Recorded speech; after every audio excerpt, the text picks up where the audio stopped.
Welcome to What Happens Now.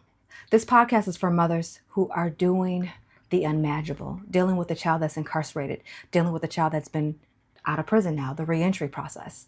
What happens when you get that phone call? What happens when you go to court and the judge says 10 to 15 years? This is what this podcast is about. We're going to talk about things that are real, honest. So, Damiani, let's talk about it. What happens now when the state's attorneys offer 21 years of your life? Now you come home to nothing. I'm Damiani. It's bigger than me. It's 1.8 million in bondage still. And I'm here to navigate. It's time to push play. All right, you guys, welcome. So, Damiani, this conversation that we're having today is a little intimate. That's why we in the bed, because sometimes you gotta have intimate conversations when you're laying down in the bed. And so, that's where we're at. We're gonna have an intimate conversation. What are we talking about? Let's trace back to how did we get here? How did we get here? How did we get to you being on the run, you going to prison? Let's go back to the beginning. Not all the way to the beginning. Not the night that I pushed you out on Christmas Eve. But let's trace back to how you ended up here. Finding myself. I think part of finding myself, I had to lose myself. I didn't know. I didn't have any guidance, I don't believe. So without me having the guidance, I turned to the streets. The streets became my father. That's who I gravitated to.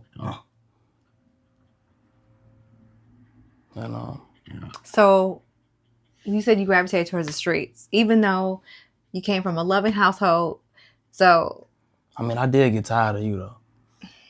when I get tired of you now, you free and I'm still tired. Exactly. But it's okay. We but both tired of each we gonna other. work together. Tired of me because I was no longer, I don't know. You just saw me as a mama, didn't see me as a daddy, which I'm not a daddy because I don't believe that a mother can be a mother and a father. I don't believe that. I believe that I was created to just be a mother. To me, it was validation. Okay. And what do you mean by validation? I mean, when you're in the streets, you want people to respect you. I always been little. I've been the same height since middle school. I ain't grew. You took the height after me. Definitely. Definitely, yes. And with that being said, I was always fighting. I always had to fight. Like, I've been Marley, confident wanna in be with myself. us? Everybody put my hands on is bigger than me. So something that I had the adversity that I faced, and it was just like, okay, that's what it is.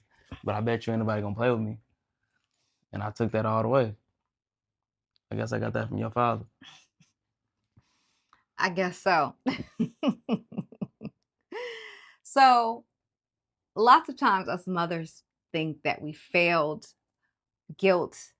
Let's trace back to that. Because a part of me, I did feel guilty. I felt like I should have did X, Y, and Z. And let's trace back to where you felt like, I don't know, I guess if I wasn't all the way there for you, or you felt like you had to go to the streets, and we went to church every day. You was doing Easter speeches, that living gospel.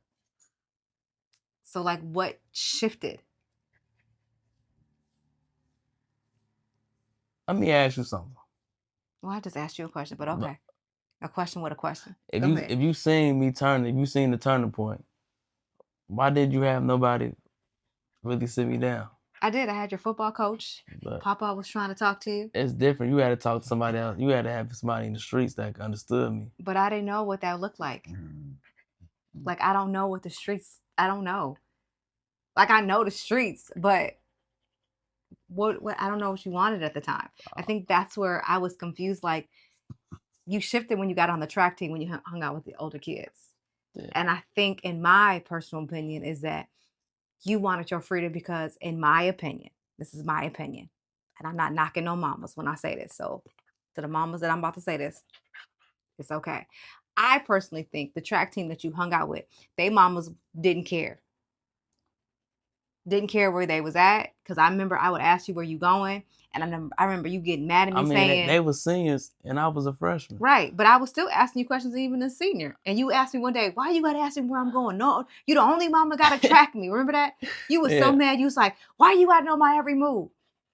Yeah. You was like, the other kids' mama don't do that. And I was like, damn the other mamas. I said it. I said, damn the other mamas. I ain't them. I said, I pushed you out. So I don't know. I don't care about nobody else's mama, but I want to know where the hell you at. And that's where things started shifting. High school. But in my mind, I didn't know. I mean, subconsciously, I knew you needed a dad, but I didn't know how to reach your dad because y'all was already at a crossroads with each other. Only person that could understand me was somebody that was living in the same spectrum that I was in. Even though you didn't raise me to be in that spectrum, that's what I gravitated to. And that's what made me grow into that. I embraced it. I took everything head on. So when I didn't have nobody to gravitate to, I was around my friends. Mm-hmm. You didn't understand me. I didn't understand because I came from a 2-parent household. It Then, wasn't the best 2-parent household, but I still came from a 2-parent household. And look what you pushed out. Greatness. But a knucklehead on top of the greatness. Absolutely. I'm always gonna be knucklehead. Some things never change. But at some point, so we're gonna fast forward. At some point, did you blame yourself while you ended in prison? Absolutely. Or did you always, because in the beginning, did you blame me? No, see now at the age that I'm at, right? I'll be 27 on Christmas Eve. Right. I hold myself 1,000% accountable for all my actions. But back then, did you? At that time, no. Okay. And what shifted? Me doing the time, sitting in the cell, analyzing my life, just sitting back and just seeing the trajectory of how things changed. From me being a kid, teenager, to me being an adult. I was raised in prison, like I became a man in prison. So did you hear that? In the beginning, mothers, he blamed me. And so is probably your child. But as he sat his ass down. You played a part in it though. Because what part did I play? When you told him I couldn't play football no more. Yes, I do remember that because you was at that time. That was the last thing to keep me stable. Because you took that away from me. I didn't take that away from you. Your coach said you told them, you was like, and they ran whatever what you said. They ran off what you said. So not necessarily. Like, yeah, that's what it was. I remember your coach, allegedly, Aaron, his coach, said that you was doing X, Y, and Z. I don't know if you know this part of the story, but he said you was doing some stuff that was really bad. And he's like, I think we should pull him. What do you think? And I said, if you think we should pull him, pull him. And that's what happened. Cause see, so why you ain't tell? I'm just now figuring this out now. Well, I could have sworn you told him, no, he can't play no more. No, Aaron allegedly was saying that you was doing X, Y, and Z, and then you was getting high with the other teammates, and then he saw some weed in your bag. I guess you had your backpack was open, and there were some bags in there, and I guess you was selling other teammates some weed, allegedly. They probably, I don't know what I was doing. Right? And so and he was like, and I was just like, what do you think? And he was just like, and he said he spoke to you several times, and he kept saying nothing was getting. All the coaches kept talking to you, but nothing was getting through. And I was like, release him then. And that's when everything hell broke loose, when y'all released me, because that was the last thing that literally kept me sane. I love football. You love football, but you was selling it. You was doing extra stuff on the team, distracting the teammates. And then if you couldn't, and then they sit you down, they benched you a couple times, and you had an attitude. Yeah, because they was going off of what was going on in the household. They wasn't going off the field. No, they was going off what was in their backpack. Regardless of Not regardless of that. Damn the backpack. Damn that. I'm pretty sure all the greatest athletes were smoking weed or doing something. I'm not saying that they wasn't. And the coaches would just go ahead and turn their face around and not pay attention to it. Because that's who it is. He's an athlete. Yeah, but they saw more in you. Regardless of that. That was what happened, the trajectory of my life, once the football was taken away. But again, he ain't taking accountability of his actions. That may be true. I know I fucked up. Right. But that's what I'm saying to the sons and people that are now released from prison, and you hold your mom hostage. At the end of the day, the choices were made because of the individual, not the parent. And I think that is why it's always a strife between a mother and a daughter or a mother and a son, because who's taking accountability? At that time, I wasn't. Right. I wasn't at that age, and I wasn't I'll say fully accountable and attentive of what I was doing. I was so more of what you was doing wrong. And I was looking at like what I was all doing wrong because I knew I was messing up. right. And I think a lot of young adults, young children, don't look themselves in the mirror. They blame the parent.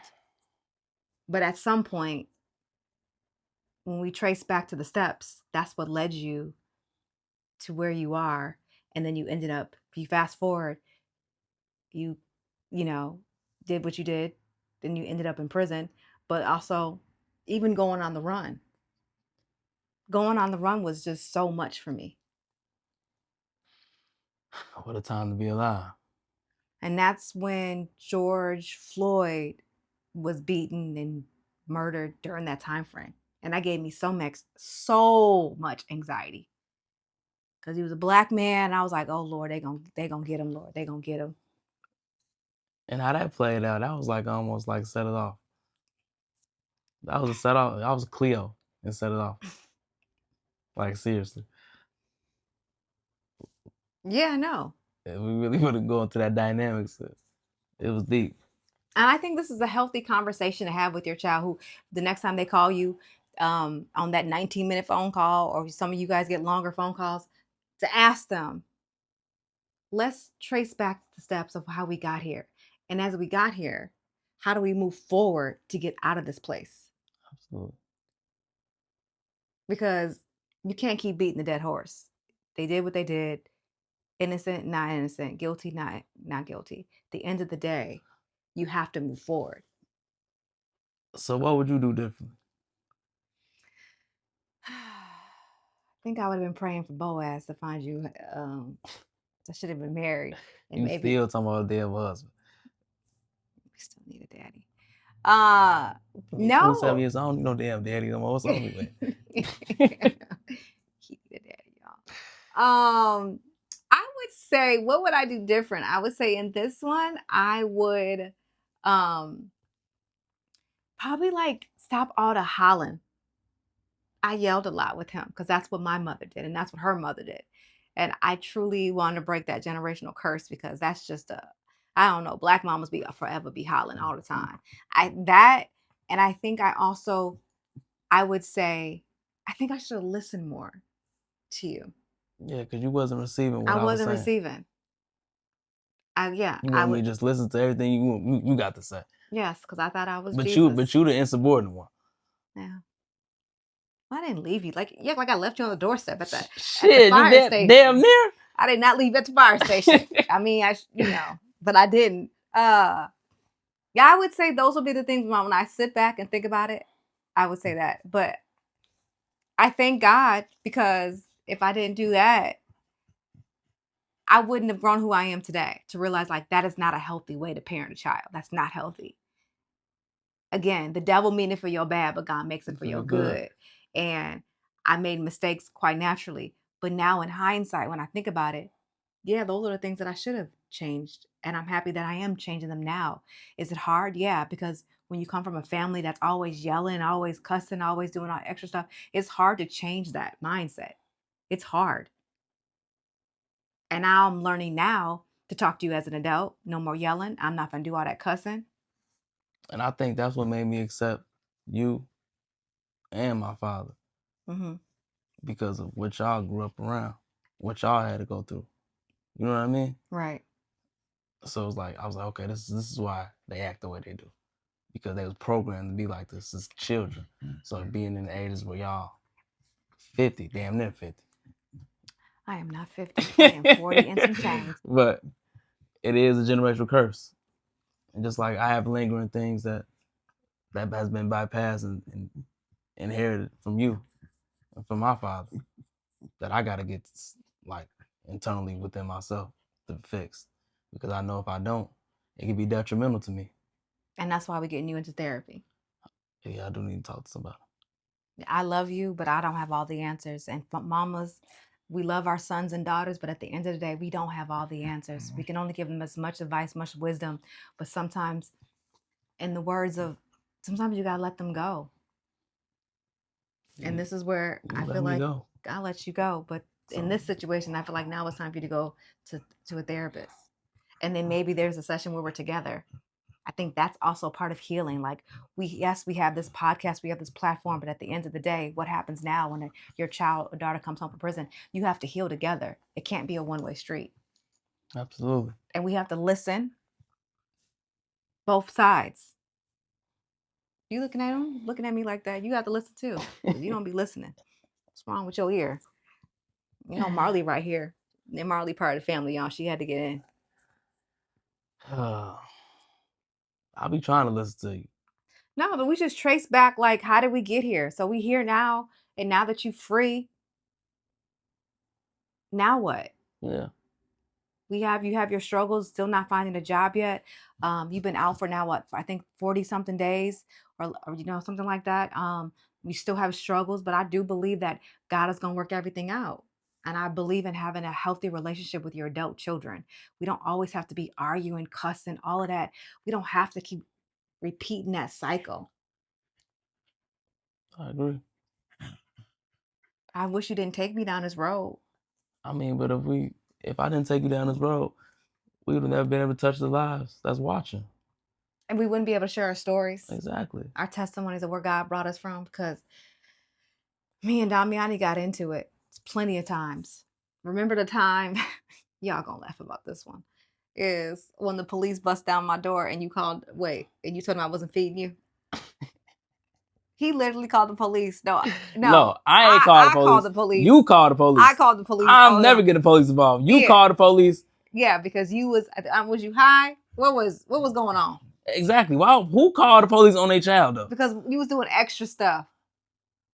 And then they came through. You was wilding out big time. You was on that what was that? I was drinking lean. Lean. That was that lean stuff, that Lil Wayne stuff. You was on that really bad. And he told the police, my mama don't cook for me. There's no food in the refrigerator. And so I would never forget, it was 2 white police officers. And he looked at me and he was just like, "Man, open up your refrigerator." I said, "Yeah." So he opens up the refrigerator. Do you remember this? Trust me, I remember. And they opened up the refrigerator. None but some Salisbury steak things. It was some food. TV dinner. It was TV dinner. Some it was probably like one. And there was some chicken that you can cook in the oven, and like Hot Pockets. Yeah. It was and there was some food in the refrigerator too. There's some juice, and there was something else. There was some sandwich meat, and something else in there. And the officer said, "Well, sir, it looks like your mom is feeding you." He says, "Now, how old are you?" And how old were you at the time? 16, 17? Probably like 16. And he was just like, "You're old enough to cook for yourself." And what was your response to him? Well, she the mama. She supposed to cook for me. That's exactly what he told the officer. And the officer was just like, "No, you're old enough to make your own sandwich."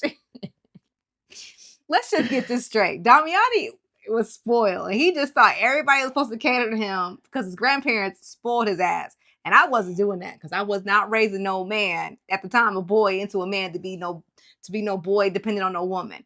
I've always been that mama because I've seen too many men depend on their mamas. They can't function without their mama. And I said, "Damiani, I love you, but I'm not that mama. I was tough on you."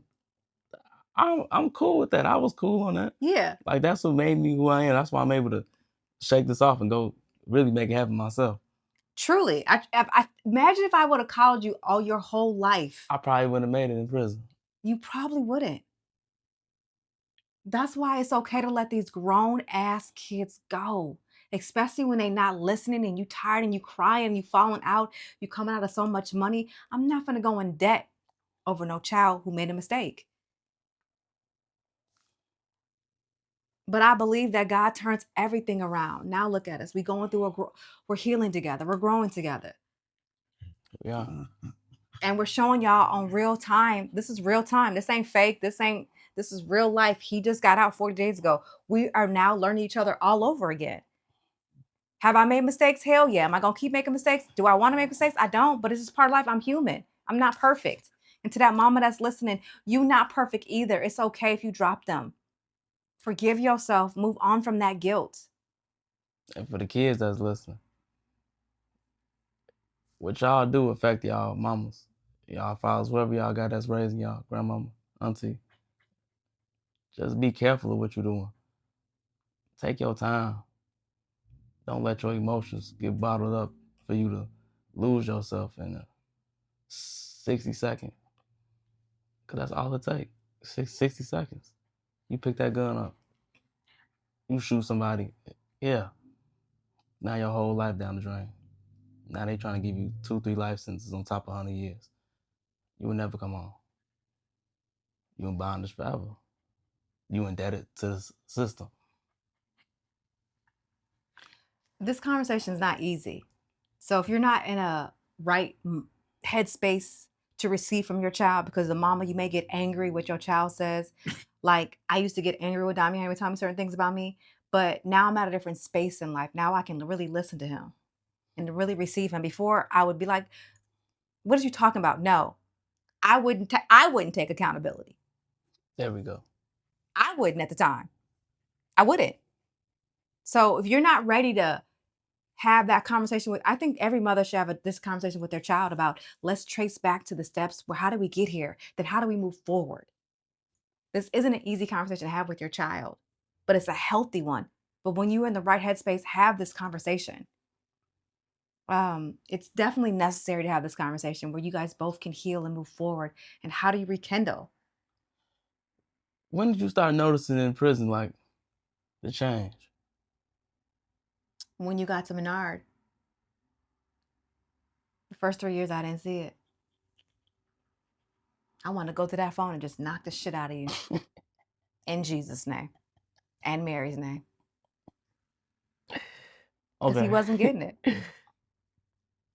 I didn't notice the change in you until damn, that's I came home. Because you, the same way how you are in the flesh, you the same way on that phone. Mm-hmm. But it's just intensified when I'm next to you. Mm-hmm. But I always felt like you was always, that's my same mama. I'm always fucking up. I know my mama.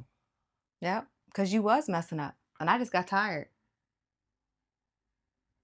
And at one point, we didn't talk because you was in solitary confinement. So we just write each other. You know, we was actually into it, too. We tell the truth. We wasn't. Well, yeah, we was into it a lot of times. I'm not gonna lie. Exactly. So we wasn't talking because that's not why. Because solitary confinement. No, yeah, I was in solitary confinement, but we wasn't talking because we was into it. Oh yeah, and why was we into it? Because you was messing up again. It don't matter. You my mama. I needed you. Listen to it. He said it don't matter. Even though he was messing up, he still needed me. You knew better. And you know better. But don't nobody know me better than you. Right. And that's why I was just like, I'm not going to go down this road with you. I'm not going to stress myself out. I'm not going to gain weight. I'm not going to look like I've been dipped in pickle juice for a child who made all these mistakes. I'm just not going to do it. At the end of the day, I had to still keep living my life. I lived in Los Angeles. Beautiful city. Well, some parts of it, but I'm just saying. I had to keep living. I still had dreams. You know how many times you put your stuff on hold for your kids and they don't see the sacrifice you make? That's hard. We make so many sacrifices as parents and y'all kids don't even acknowledge the sacrifice we making. And at some point, we just want to hear, Mom, I appreciate you. Thank you. I did say that. I didn't say that. I didn't say that you didn't. I said something. I always told you that. Calm down, Jim Shoe. I didn't say you didn't. See how you hear? I was just saying, sometimes us mothers want to hear those words. And I appreciate you for saying them words. I'm proud of you. Thank you. I'm proud of you too. That you're going to keep your head on straight this time. And we ain't going back. Because I can't do another bit. I can't. Mentally, emotionally, physically, I can't. But I'm proud of you. You came from a long way. And now we're going to move forward. We're going to touch lives, though, this time. It's like when you find a purpose. Because you didn't know what your purpose was until I went to prison. I knew it had something to do with women, but I didn't know what. This is your purpose. You the voice for all the mothers. I guess I'm the voice for the re-entries, for the prison, for the inmates. Prison ties. This is me. Them boys that's in bondage. I was just in there thugging with y'all. Maximum penitentiary, locked down all day. I was there. So if I could do it, y'all can do it. It's just about how y'all want to go about it doing it. It's not what you do, it's how you do it. It comes with discipline, sacrifice. If you don't got those two things, you ain't gonna make it. A lot of discipline and a lot of sacrifice. Like right now, I ain't been disciplined and I ain't been sacrificing because life it's been kicking my ass already. Rejection, I can accept rejection, but damn. Drew Oscar don't want to hire me? Jewel Osco is a grocery store here in the town that my parents live in. Yes, For those that it's almost like a don't- Walmart or something, but damn. It's like a Ralph's or Yeah, Vaughn's whoever, or yeah. Albertsons grocery Well, store. but That's still, what it's it's like, like. I mean, that's crazy as hell to me. But it is what it is. I know God got something for me. I just got to find it. Everything is aligned. Just like how I did that time. How you was able to create something. This is your creation. What happens now? It's God's creation. God gets all the glory because I never for sure, knew. for sure, God, but He used He me. instilled it into you though, for you to do this. And if I would have never went to prison, I we don't know wouldn't be here right now. I We don't know wouldn't be where we would talking to be. y'all. I know damn well we're gonna be talking to y'all. Cause you ain't never messed with no nigga that was in jail before. One, so you wouldn't know, you don't even know how it No. feels to be with anybody in jail. I didn't mess with them type of You people. already told me, any women that was around, I don't know what they still staying around with you for. I did say that because I didn't mess with no men in prison. That's just And I me. kept telling myself, oh, I'm glad I ain't found nobody like my mama. I would be the bad example for a girlfriend, for an inmate. God, God didn't call me for that. God called me for this. I'm glad you found it. It's back to where so how we got here. Now we know how we got here. Now we're going to move forward. What's the one thing that you want us to move forward in? It's a good question. It probably would be just me and you, right? Yeah. And Marley. I mean, being better, What does better mean? understanding. Me being more understanding to you? Yeah. Okay. And I got to be more understanding to you too. And you have to adjust too, because you adjust to. But we just ain't been around each other for so long. I know like, it's been difficult. being around with you again just bring me all them times being back in the house. Right. It's different. I know. That's what I'm saying. This part of reentry process is hard. People think, yeah, my son is home, but this part is difficult because you're different and he's different and she's different. No doubt. And if your child went in as a kid, they still see you as that mama from back in the day, but you changed out of the 10. If your child was in 20 years and they just got released yesterday or today, you're not the same mama as you was 20 years ago. And I ain't the same son. You're not. I've adjusted to you. So, did you really? Have you really? I'm adjusting. Okay, say that. Continuing. It's been we here. We gonna make it through. Jesus wept. We be thugging it out, but we here. Ain't got no choice. You guys, if today's episode has touched you, has made you rethink about you as a mother on how you should approach your sons and daughters, or if you're an inmate who just got released and you haven't been speaking to your mom, please share, like, comment below. I want you to know in the comments what led you to be where you are right now, and where would you want to go back to, or what would you want to change? And to that mother, how do you move forward when your son or daughter comes home from prison? We walking this together. We ain't got no other choice. We done came this far. You ain't got no stretch marks for nothing. Yes. Again, you guys, thank you for watching. Thank you for listening. Like, share, subscribe. What happens now?